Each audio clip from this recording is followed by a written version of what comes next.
Hello and welcome back to Koala Moon, children's bedtime stories and meditations designed to make bedtime a dream. The Littlest Frog's Longest Race by Jane Thomas.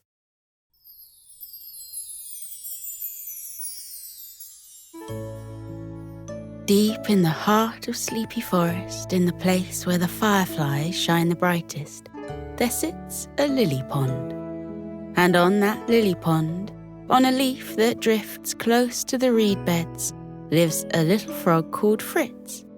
He's the tiny frog with the huge heart, who calls out good morning to every other animal, however big or small they are, and is cheerful and kind and friendly with everyone. About a mile away, which is a terribly long way when you're a frog quite so tiny as Fritz, there's another pond. It is long and narrow and sheltered from the winds and breezes by the tallest reeds in the forest. The surface is barely ever disturbed by a single ripple. It is a place that is particularly perfect for two things. The first of those is for families to bring their littlest swimmers when they're first learning the ways of the water. So you'll often find tiny frogs, ones who've only just grown out of being a tadpole, splishing and splashing their way along the edges. The second thing that the pond is perfect for is racing. Animals of all kinds come here to race through the still, perfectly straight waters, charging from one end to the other, and sometimes back again and again and again, rushing to see who can be the fastest. Oh, and there's actually a third thing the pond is good for too. But it's only on very rare occasions this one happens. Albatrosses need a lot of space for taking off and landing, and this pond provides the ideal setting for them. A natural runway that just keeps going and going, and is usually long enough for the visiting albatrosses to come to a stop or head off into the skies above Sleepy Forest. Whenever there are swimming sessions for the little animals, or whenever there are races on the pond, lifeguards sit along the side a few meters apart. Otters are, of course, some of the finest, sleekest, swiftest swimmers in all the world, and they make the perfect lifeguards, sitting high on stone towers and scouring the pond for any little ones who stray too far from the edge. Today there's going to be a race on the pond. The posters have been up for weeks, carefully painted onto large leaves and hung from reeds and twigs throughout the forest. There are multiple different divisions, as this is the biggest race day of the year. So otters and swans and frogs and fish and every kind of swimming animal you can name will be heading to the pond. Since it is the biggest race day, everyone puts a little more effort into their outfits.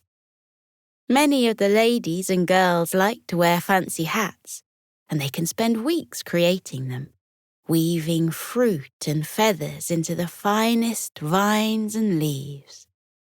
It's the sort of occasion when those who have pocket watches will add them to their waistcoats, and they look for any excuse to take them out, just so everyone can say, "Ah, there is a gorgeous gold pocket watch on a gorgeous gold chain."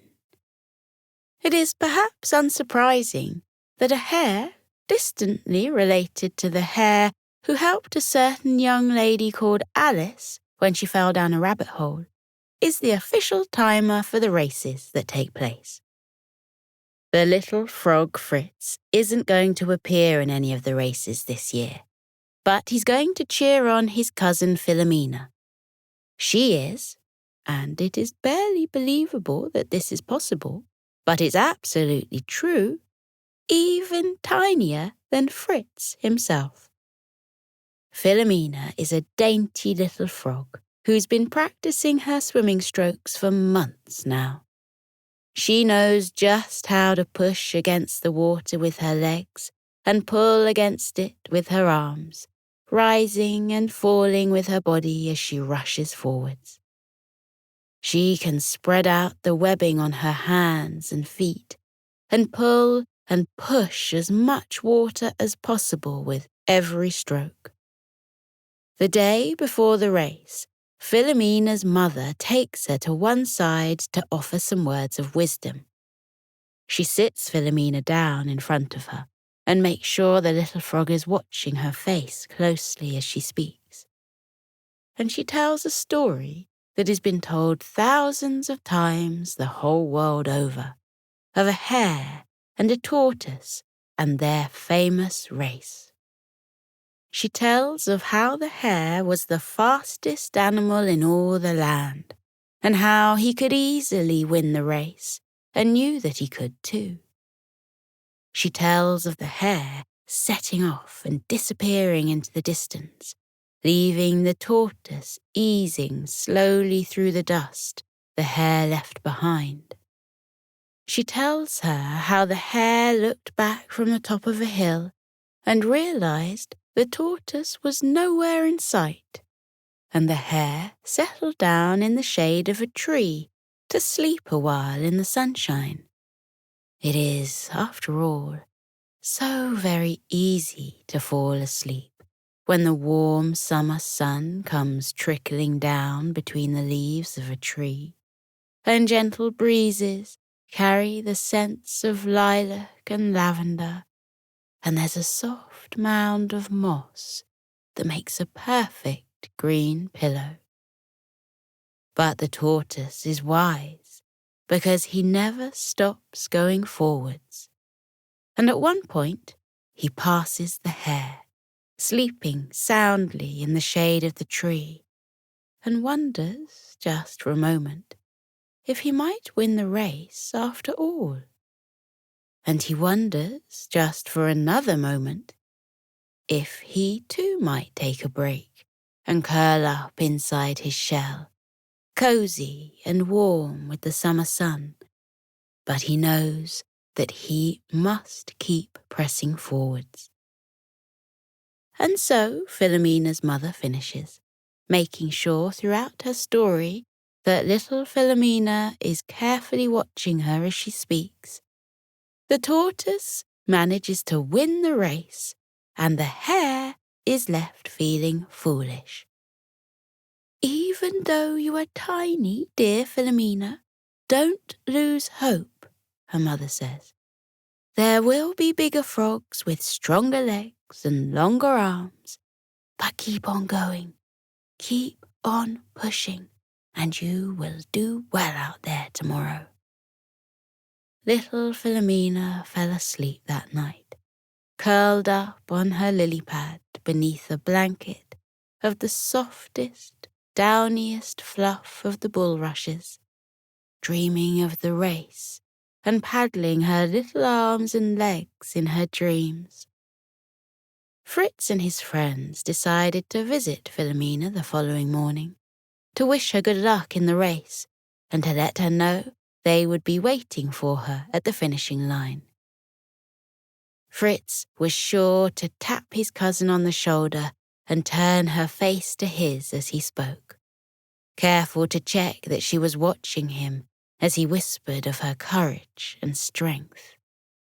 They went together as a group towards the racing pond, moving slowly across the mile of sleepy forest that divided where they lived and where she would compete. And as they hopped their way over tree stumps and around drooping green ferns and hedgerows bursting with roses and honeysuckle, they met other animals who were also heading to the pond. This year, it turned out, it wasn't just animals from Sleepy Forest who were going to compete. The pond had become so famous for its length and straightness and stillness that other animals came from far and wide to join in the races. And so, Philomena and her family and friends met other creatures from places like Dreamy Dell and the floating clouds, and even the village of lower starry skies. Philomena waved shyly to these unknown animals, who all waved shyly back, and shared smiles and thumbs-ups. And everything was wonderful on the beautiful, sunshine-dappled day, until animals from the wacky woods appeared. As they started to stream past Philomena and her group, the animals of the wacky wood pushed closer and closer, gawping at the tiny frog who hopped slowly from stone to stone, careful not to twist an ankle or hurt a wrist before the big race. "You are so tiny," they called out. "You don't stand a chance of winning. Just sit on the sidelines with us." Philomena looked straight ahead and kept on hopping. In her mind, she replayed the story of the hare and the tortoise her mother had told her the night before. It was as if she didn't notice the animals of the wacky wood at all, and this made them call out even more. "Why bother racing when you're so small?" they called. "Your entire body could fit into my hand," another said, concern in their voice.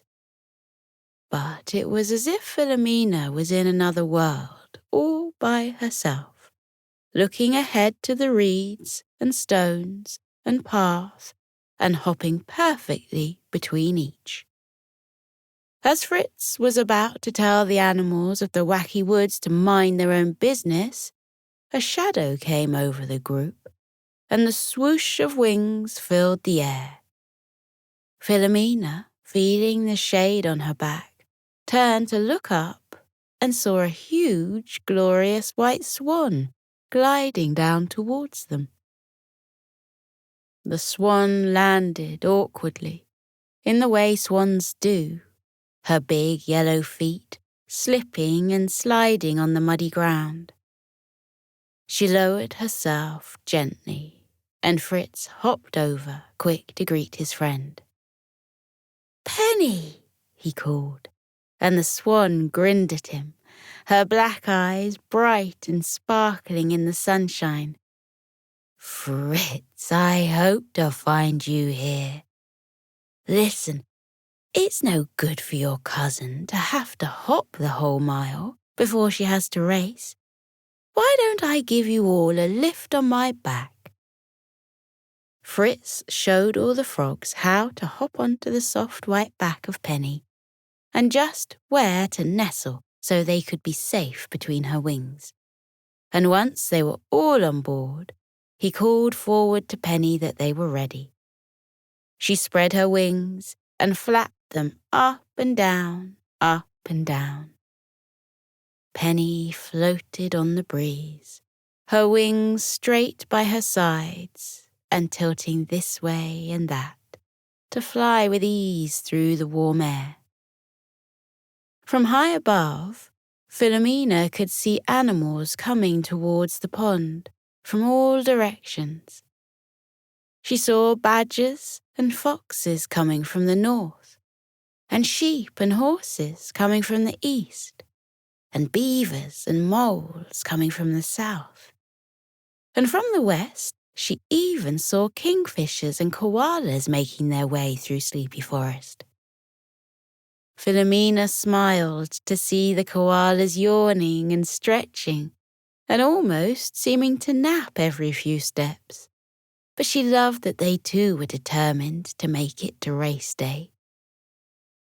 When they arrived at the racing pond, guided onto a runway by a rabbit who held 2 carrots and waved them to show the swan where to land and where to park, it was a scene like nothing Philomena had ever known before.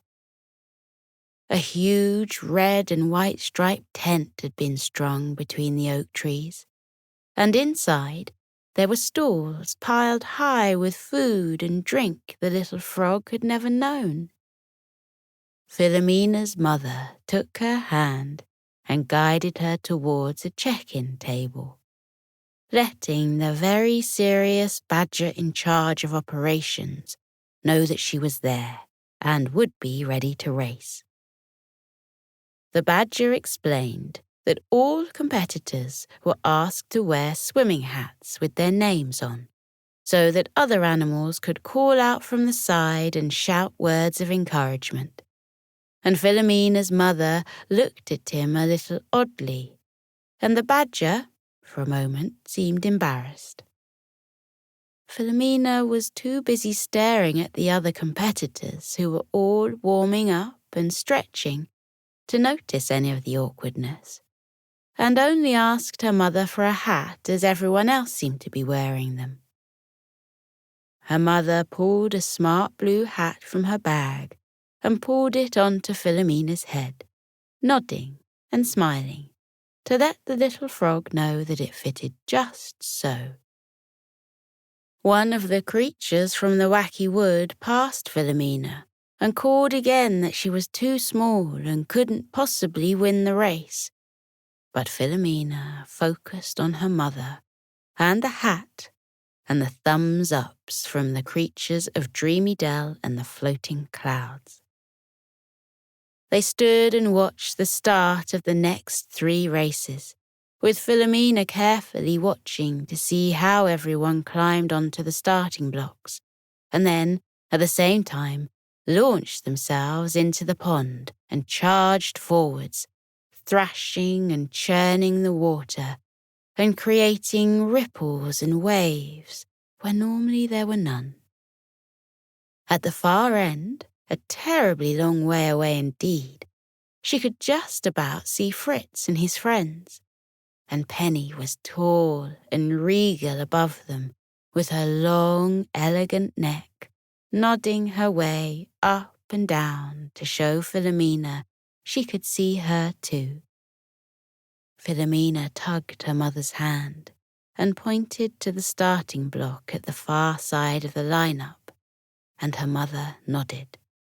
Yes, that would be her place to go. Finally, it was Philomena's turn.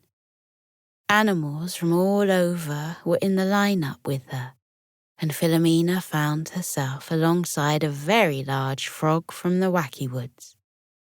He made some comments about her size and how easy it would be to beat her to the other end of the pond. But she was too busy looking at the water to notice that he said anything at all. When they climbed onto the starting blocks, all of the frogs looked straight ahead, looking exactly where they would need to go. Only Philomena, little Philomena, looked to the side, focused on the large frog from the wacky woods, who only moments before had said such mean things to her. As she watched the large frog's leg muscles start to twitch and launch himself into the pond, Philomena pushed herself forwards with all her might and threw herself into the water. She closed her eyes and shut out the rest of the world, feeling the water rush against her face as she pushed with her legs and pulled with her arms.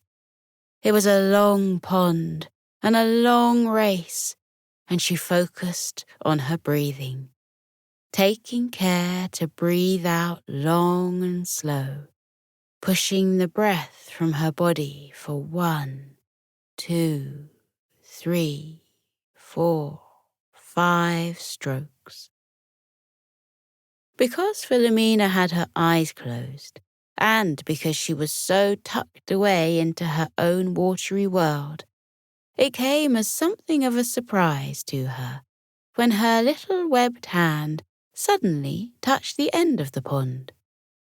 She looked up into the face of Fritz, who was leaping and hopping and smiling at her as if he might jump as high as the swallows that swooped and danced in the sky. Philomena glanced to her side and watched as 7 other hands reached towards the end of the pond. She watched as 7 heads emerged from the water and looked to either side to see where they had come. And in that moment, Philomena realized she had won the race. The big frog from the wacky woods was the first to come over to Philomena. "Hey," he called. "Well done. How did you do that?" Philomena kept smiling at Fritz and waving to Penny, and watched as her mother hopped as fast as she could to come and give her a hug. "Oi," the big frog called. "I'm saying well done." Philomena saw only the huge bouquet of forest flowers that Fritz's friends presented her with, and then felt the weight of a medal being hung around her neck on a beautiful red ribbon. The big frog tapped her on the shoulder, and Philomena wheeled round. "Listen," the big frog said, and Philomena looked straight at him. "I wanted to say, well done. Really good effort. But how did you do it? How did you win when my friends and I were all so horrible and said all those mean things to you? How did you ignore us so well?" Philomena shrugged and smiled at him. "It was easy," she said slowly and a little awkwardly. "But you weren't put off? It's really hard to ignore people saying you can't do something after all," insisted the big frog. "Yes," said Philomena. "I'm sure it is, but you see, I'm deaf, so I didn't hear anything you said anyway." The big frog slapped his knee and laughed. That explained it all. It explained why he had seen Philomena's friends take care to make sure she was looking at them when they spoke, and why the badger had seemed awkward talking about the swimming hat, and why the little frog had looked across to him to know when the race should start. And the big frog wondered what he might be able to do if he, too, could ignore those who said that he wasn't able to do something. That night, as Philomena curled up asleep beneath the blanket of soft down of the bulrushes, she remembered the moment of reaching the end of the pond and looking to the side and winning the race.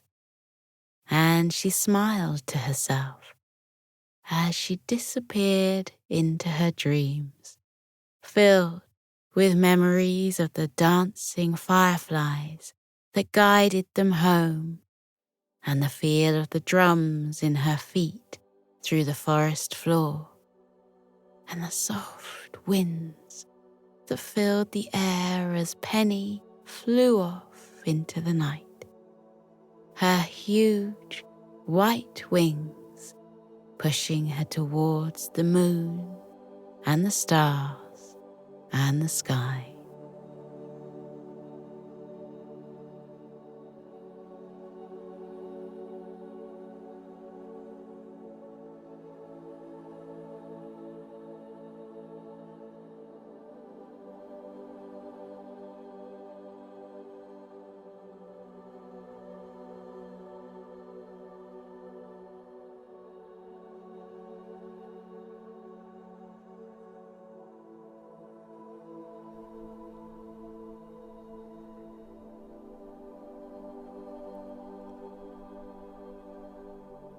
Now we're floating into a deep and peaceful sleep.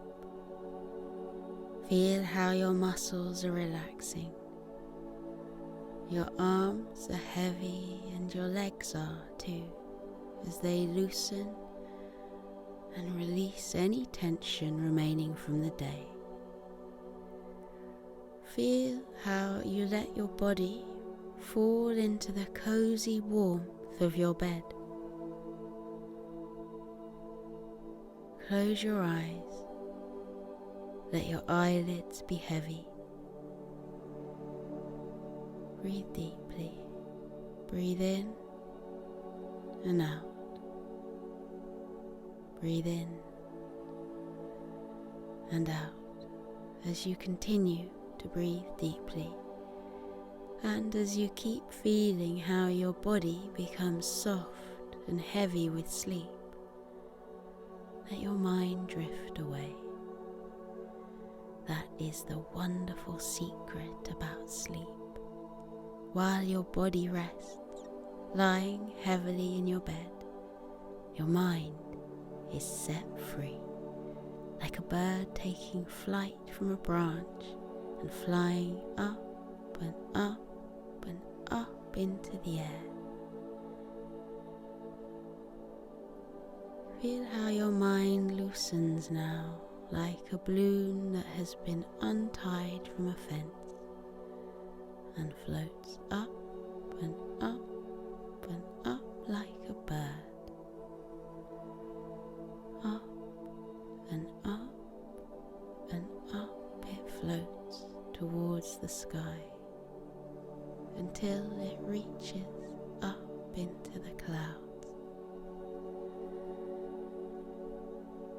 Imagine that you have risen up high above the world and your head has poked up through the clouds. Then spread out all around you in the silvery moonlight, white fluffy clouds that look like cotton wool or marshmallows.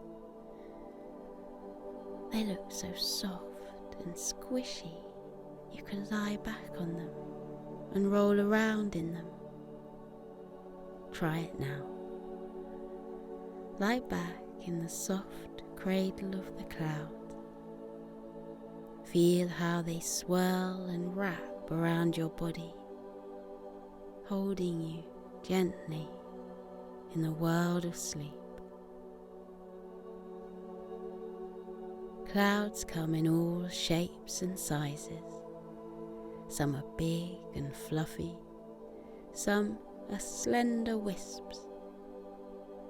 Some look like puffy mushrooms, and others look like paintbrush strokes that have been left on the dark sky.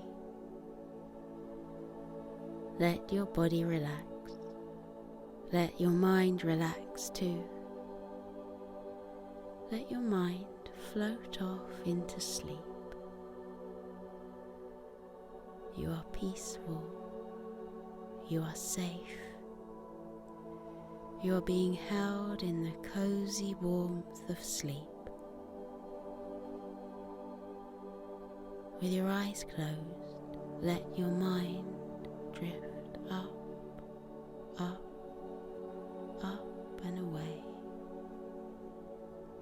In the world of dreams, you can go anywhere you like.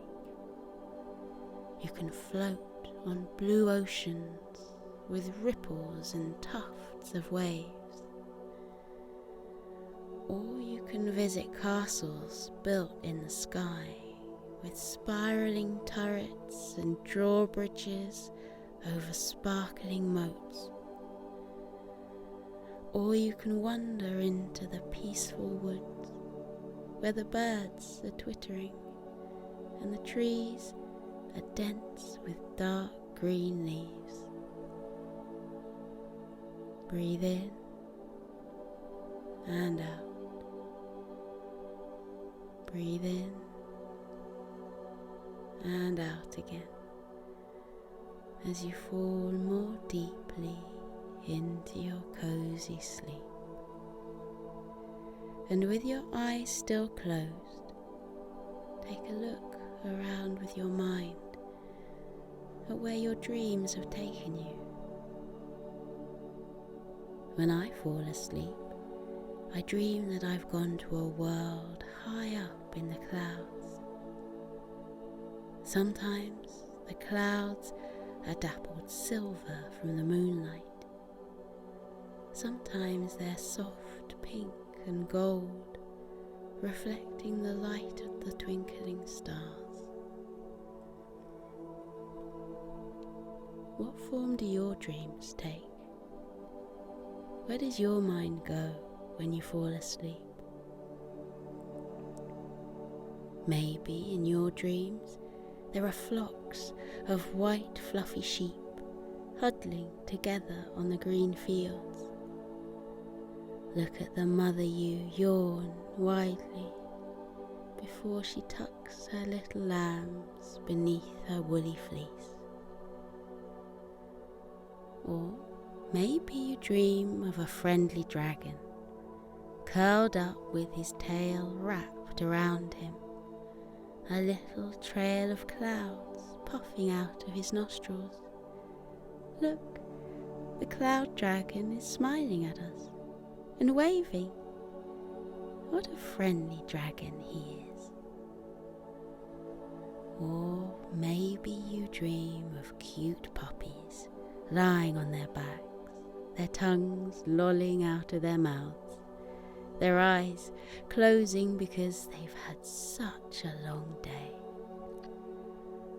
They look tired, and there's their papa dog, fluffy and white, padding softly over to wish the puppies good night.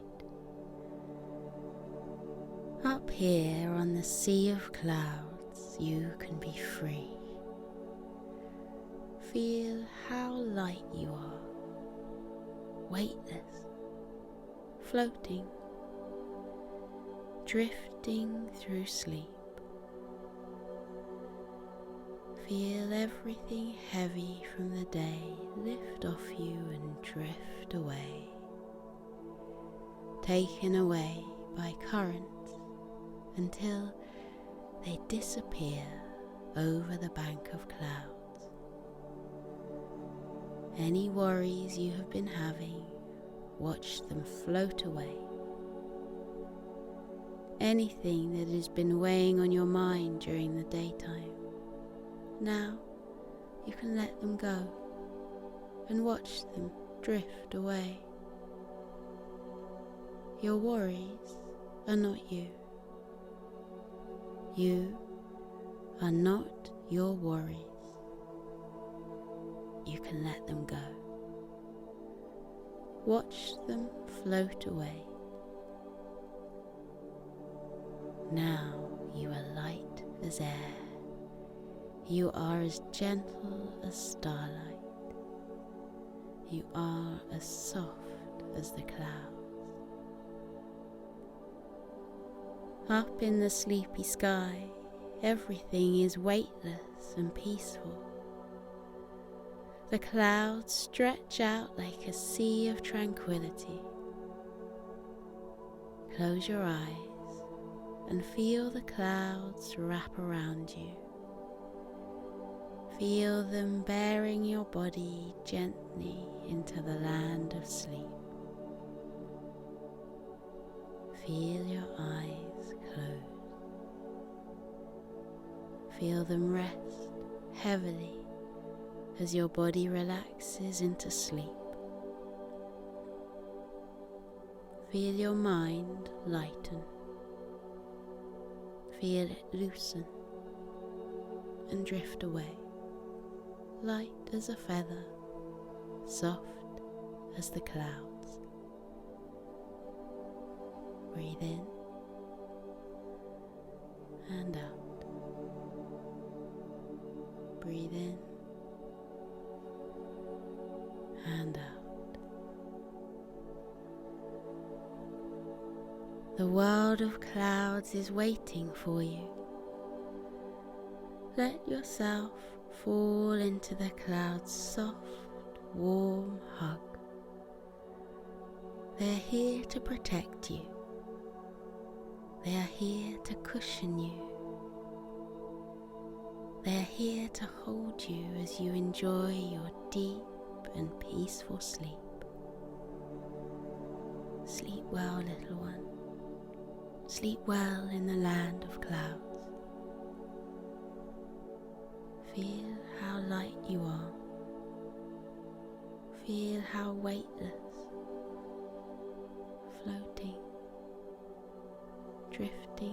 sleep, light as air, gentle as starlight, soft as clouds. Good night, little one. Sleep tight.